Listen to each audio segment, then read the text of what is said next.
복된 소식 아름다운 소리 AM 1590kHz 시카고 기독교 방송입니다.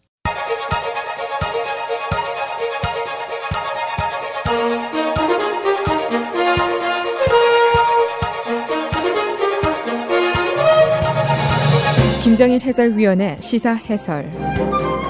세상을 넓게 봅니다. 삶의 지평이 넓어집니다.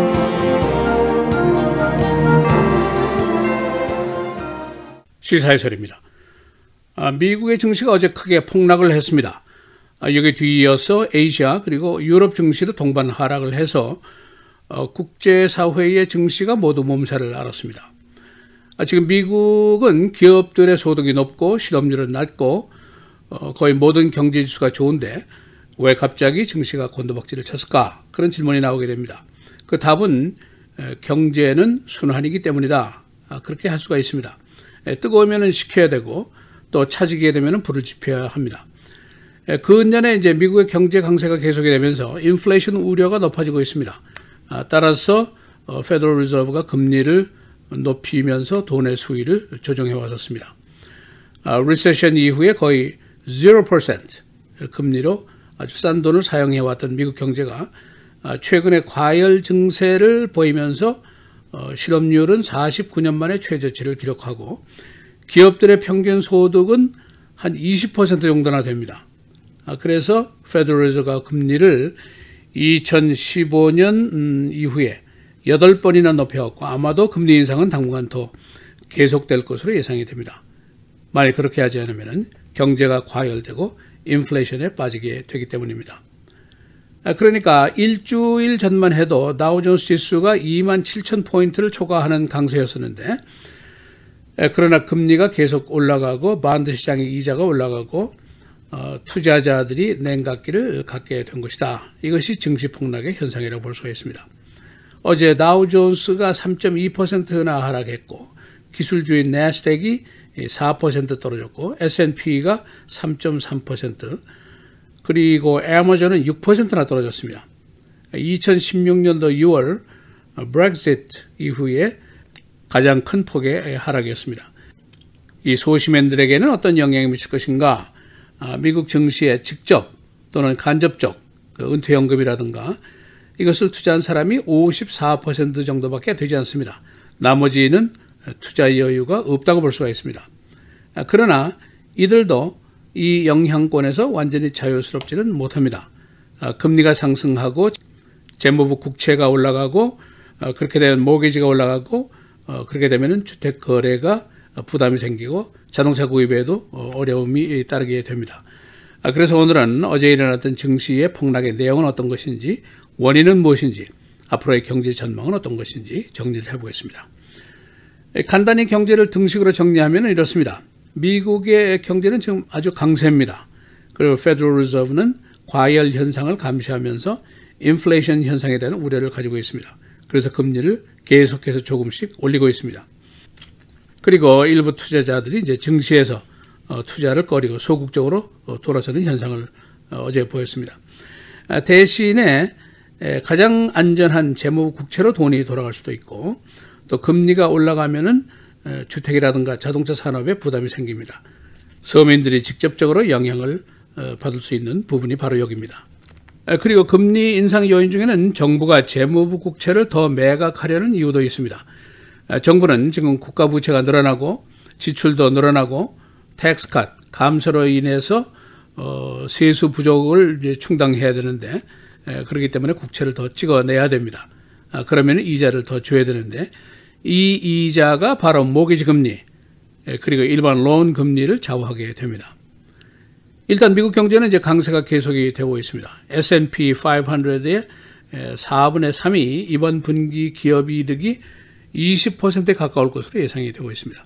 기업들이 모두 호황이라는 얘기입니다. 이 실업률이 최저치에 도달했고 모두가 장밋빛 경제를 얘기하고 있습니다. 그러나 어제 증시가 갑자기 추락을 하면서 현재 경제 상황에 대한 스냅샷을 잠시 보여주었습니다. 그러나 이런 호황 경제에 위험 요소가 전혀 없다고 볼 수는 없습니다. 경제가 과열되면 원가가 올라가고 기업의 이윤이 떨어지고 2019년도 내년도 기업 이윤이 떨어질 것으로 예상이 됩니다. 그 원인은 텍스 컷, 그 감세 여인이 소멸되기 때문이죠. 지금 감세가 되니까 기업이나 개인이나 주머니에 남아도는 돈이 있고 이것으로 소비를 하고 투자를 하고 그래서 이제 경제 성장의 요인이 됩니다만은 내년부터는 이 감세 요인이 냉각이 됩니다. 그러면 금리가 계속 오르고 임금도 오르고 원자재 가격도 오르고 그런 문제가 있습니다. 또 한 가지 요인은 미국과 중국의 무역 전쟁이 문제입니다.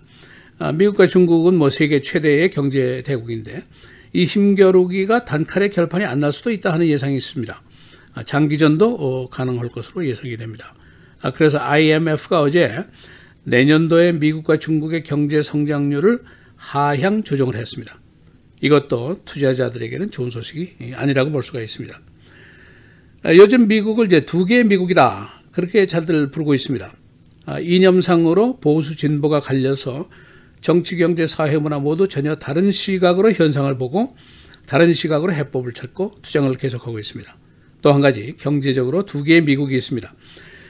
증시에 투자를 하고 넉넉한 은퇴연금에 투자를 하고 증시의 활황이 한 10년 동안 계속됐는데 그동안에 큰 재미를 본 사람들, 이 사람들이 이제 있는데 대부분 미국 경제 소득의 50% 이상의 상층부의 인구들입니다. 그리고 나머지 50%는 증시가 호황이든지 아니든지 직접적인 영향은 당장 없습니다. 이 텍스 컷, 감세를 해도 주머니에 남는 돈이 몇백 달러 정도밖에 되지 않습니다. 대기업들이 천문학적인 달러를 감세로 전략하는 것과는 큰 차이가 있습니다. 이 미국 인구 중에 증시나 401k에 투자하는 인구가 이렇습니다. 소득 50% 이상 상위권의 인구 중에 94%가 증시에 투자를 합니다. 그러나 소득 50% 이하 하위권의 인구 중에는 3분의 1만이 증시에 직접 또는 간접적으로 투자를 하고 있습니다. 전체 인구의 54%가 증시에 투자를 하고 있는데 이 숫자는 이제 증시에 대한 직접 투자가 있고 그리고는 이제 회사에서 가입해 놓은 거, 펜션이라든가 401k라든가 이런 간접 투자도 여기에 포함이 됩니다. 그런데 이 숫자는 리세션 이후에 11%가 줄어들었습니다. 임금 상승이 제대로 뒤따라오지 않기 때문입니다.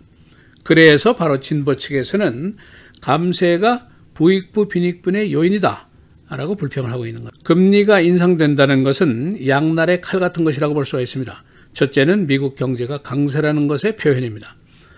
그리고 또 한 가지는 주택 구입이라든가 자동차 구입이 들어가는 돈이 늘어날 것이다. 30년 상환 모기지 금리가 5% 이상 늘어나게 되면은 이것은 서민들에게 큰 부담이 되고 또 주택 시장이라든가 자동차 시장 또 관련 업계에 큰 부담이 될 수가 있습니다. 이 최근에 국채의 금리가 그러니까 이 금리가 바로 모기지하고 론 금리의 기준이 되는 금리인데 2011년 수준으로 다시 되돌아가고 있습니다. 이것이 이제 증시 투자자들에게 영향을 미칠 가능성이 높습니다. 따라서 증시 투자자라든가 은퇴연금 투자자들이 손해를 볼 수도 있고 주택이라든가 오로론들이 그 서민들의 부담이 늘어날 수도 있습니다. 이 페더럴 리저브의 금리 인상은 당분간 더 계속될 것으로 전망이 됩니다. 시사해설 김정일입니다.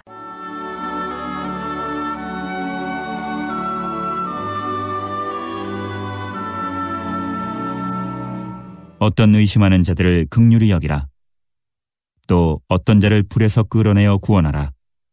또 어떤 자를 그 육체로 더럽힌 옷까지도 미워하되 두려움으로 긍휼히 여기라.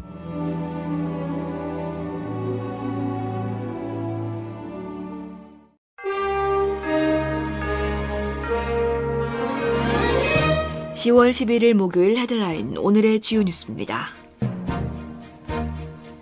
허리케인 플로렌스가 지나간 지 한 달도 채 안 돼 초강력 허리케인 마이클이 플로리다에 상륙해 지금까지 2명이 숨지고 가옥 파손과 정전, 침수 등 피해가 속출하고 있습니다.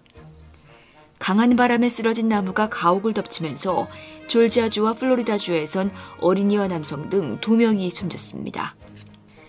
공군기지가 일시 폐쇄됐는가 하면 플로리다와 졸지아, 엘라바마 등 3개 주 30여만 가구가 정전 피해를 입었습니다. 트럼프 대통령이 플로리다주의 비상사태를 선포한 가운데 해안저지대 주민 37만여 명에게는 강제 대피령이 내려졌습니다. 카자흐스탄 바이코누르 우주기지에서 현지 시간 오늘 오전 러시아 소유스 유인 우주선을 발사하는 과정에서 로켓 발사체 엔진 고장으로 우주선이 추락하는 사고가 발생했습니다. 우주선에 탑승했던 러시아와 미국 우주인 2명은 비상 착륙을 시도해 생존한 것으로 전해졌습니다. 우주선은 현지 시간 오늘 오후 5시 44분경 국제우주정거장에 도킹할 예정이었으나 발사 후 119초 무렵에 지상으로 추락했습니다. 우주인들의 건강 상태는 양호한 것으로 전해졌습니다. 트럼프 대통령은 한국 정부의 오이사 조치 해제 검토 입장과 관련해 한국은 우리의 승인 없이는 대북 제재 해제를 하지 않을 것이라고 말했습니다. 트럼프 대통령은 어제 백악관에서 기자들과 만나 한국 정부가 북한의 천안함 폭침 사건에 대응해 실시한 독자 대북 제재인 오이사 조치 해제를 검토하고 있는 데 대한 입장을 묻는 질문에 한국은 우리의 승인 없이는 대북 제재 해제를 하지 않을 것이라며 그들은 우리의 승인 없이는 어떤 것도 하지 않는다고 말했습니다. 앞서 강경화 외교부 장관은 국회 외교통일위원회 국감에서 증인으로 출석해 2010년 천안함 폭침 이후 시작된 대북 제재에 대한 해제를 검토 중이라고 말했습니다. 이에 대해 언론은 미국과 유엔이 강경한 대북 제재를 하고 있는 상황에서 강 장관의 결단은 큰 상징이 될 것이라고 분석했습니다. 뉴욕 증시가 5일째 연속 폭락하고 어제 다우지수가 8개월 만에 최저로 폭락하면서 투자자의 우려가 커지자 백악관은 어제 오후 걱정할 이유가 없다면서 진화에 나섰습니다. 세라 샌더스 대변인은 어제 긴급 기자회견을 열고 미국 경제의 펀더멘탈과 미래는 아직도 믿을 수 없을 만큼 강력하다고 발표했습니다.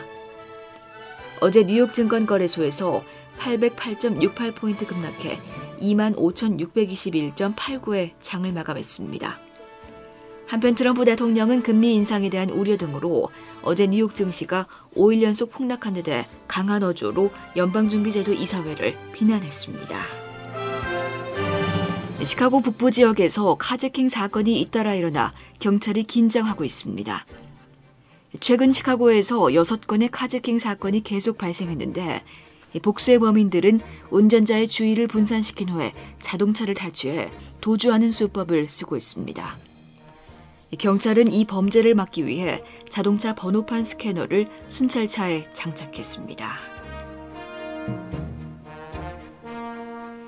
임신한 29살 여성을 차로 치어 숨지게 한 후 도주했던 뺑소니 운전자가 체포됐습니다. 67살의 이 남성은 지난 월요일 스트리무드에서 고장난 차를 밀어주던 이 여성을 치고 도주했었습니다. 이 여성은 4명의 어린 자녀를 두고 있습니다. 법원은 용의자에게 $100만 보석금을 부과했습니다. 이메뉴얼 시장이 그의 측근 시의원 약 20명에게 각각 $2만 선거기금을 전달했습니다. 재선을 포기한 그는 아직 남은 그의 선거기금을 사용해 정치적 동반자 관계에 있는 이들에게 기금을 선물한 것입니다. 날씨입니다. 오늘은 대체로 맑은 가운데 가끔 구름 많겠고 기온이 30-40도대로 대폭 떨어지면서 쌀쌀한 가을 날씨가 이어지겠습니다. 낮 최고 49도, 밤 최저 35도. 내일은 대체로 흐린 가운데 기온은 오늘보다 조금 낮겠습니다. 낮 최고 46도, 밤 최저 34도. 토요일 대체로 맑은 날씨 보이겠습니다. 낮 최고 52도, 밤 최저 43도. 주일은 대체로 흐리고 밤사이 일부 지역에는 비가 내리는 곳 있겠습니다. 낮 최고 50도, 밤 최저 37도입니다.